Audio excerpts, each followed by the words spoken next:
자, 그리고 또 이제 다른 세력이 새로 등장했습니다. 네. 천하용인. 네. 자, 브랜드가 팀이었고요. 됐어요, 브랜드. 예. 예. 이준석 전 대표, 이른바 이준석계 네. 이렇게 불리는데 또 이 이준석 전 대표를 향한 비판의 목소리도 뭐 바로바로 터져 나온 것 맞습니다. 같아요. 예.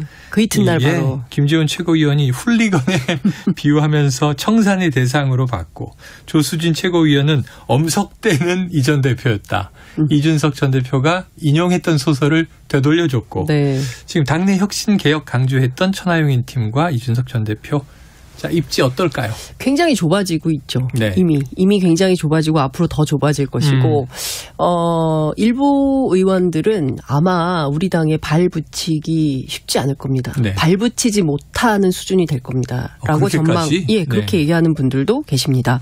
실제로 이제 전대 과정에서 그러니까 뭐 어느 후보 오셨습니다. 뭐 어느 후보 오셨습니다. 뭐 지역 당협별로 이제 행사를 할 때 그러니까 천하람 후보의 영상을 틀었을 때 당원들로부터 야유가 쏟아졌다. 그러니까 아이고. 그만큼 별로 환영받지 못한 후보였다라는 후문이 지금도 다시 들리기 시작하거든요. 예, 그러니까 무슨 얘기냐면 그동안 이준석 대표로 인해서 당 내부가 굉장히 혼란스러웠던 것이고 그랬던 팀의 또 다른 후보가 대표가 됐을 때 우리 당이 또 혼란스러워질 텐데 그것은 안 된다라는 것이 이번 대표 선거에서 가장 중요한 포인트 중에 하나였다. 이제 이런 분석 평가 뭐 이런 게 나오고 있기도 한데요.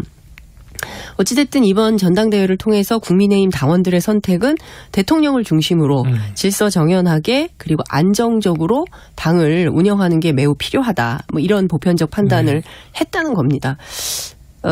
그런데 천하용인과 이준석 전 대표는 그런 생각이 별로 없는 것 같아요. 아, 그래요? 여기서부터 이제 반전의 드라마가 시작이 되는데요. 제가 앞서 안철수 대표 이제 전국에 인사 다닌다고 말씀드렸는데, 이준석 대표도 전국 투어를 예정하고 있습니다. 그래요. 3, 4, 5.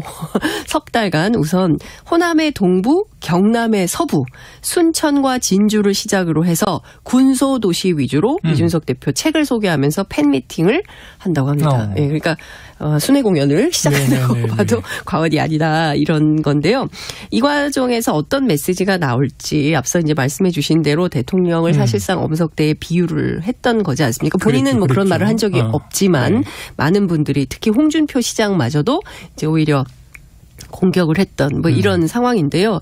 그동안 이제 개혁 보수의 깃발을 들고 여기까지 왔기 때문에 여기에서 이를테면 주춤하거나 뒤로 돌아서거나 또 다른 타협 이런 것은 없다. 그러니까 일종의 우리에게 노선 변경은 없다. 이런 입장이 좀 분명해 보이는 것 같습니다. 그러니까 개혁 보수의 길을 계속 걷겠다. 이 깃발 들고 뭐 이런 생각인 것 같고요. 그 전반적으로 계산을 해보면 전국 득표율을 한 7%로 본인들은 판단을 한다는 거예요. 그래서 이 7%의 전국 득표율을 가진 팀이다라고 해석을 하고 이걸 기반으로 해서 전국을 돌면서 국민의힘이 지금 이대로 가는 게 옳습니까? 틀립니까? 국민 여러분 어떻게 생각하십니까? 이런 캠페인을 계속 한다는 겁니다. 이 캠페인은 온, 오프 공동으로 전략이 될 텐데요. 플랫폼 만든다고 했었어요. 작년에 이준석 대표가. 그러니까 원래는 이 당 안에서 만드는 건데 실제로 이 플랫폼을 어떻게 할지는 모르겠지만 곧 오픈 예정이라고 합니다. 그러니까 온라인으로는 플랫폼을 통해서 조직을 규합하고 그 오프라인은 동해번쩍 서해번쩍 하면서 메시지 정치를 할 거다. 근데 아니 김기현 대표가 당선되자마자 연포탕 얘기했잖아요. 그랬죠. 뭐 연대 포용 탕평 한다고 했는데 이준석계도 끌어안고 하지 않겠습니까? 같이 해야 되지 않나요? 라고 했더니 그것은 신기루에 가깝다. 이게 실현될 가능성은 빵프로다. 빵프로. 우리는 신기루. 그렇게 본다. 예, 그래서 실제로 그거는 불가능하다고 보고요. 연포탕은 없다. 우리 당에 연포탕은 없다. 이렇게 해석을 한다고 합니다. 그러니까 그 국민의힘이지만 서로 다른 보이스가 계속 충돌하면서 총선까지 갈 가능성은 매우 높다. 계속 시끄럽다. 우리는 계속 취재해야 된다.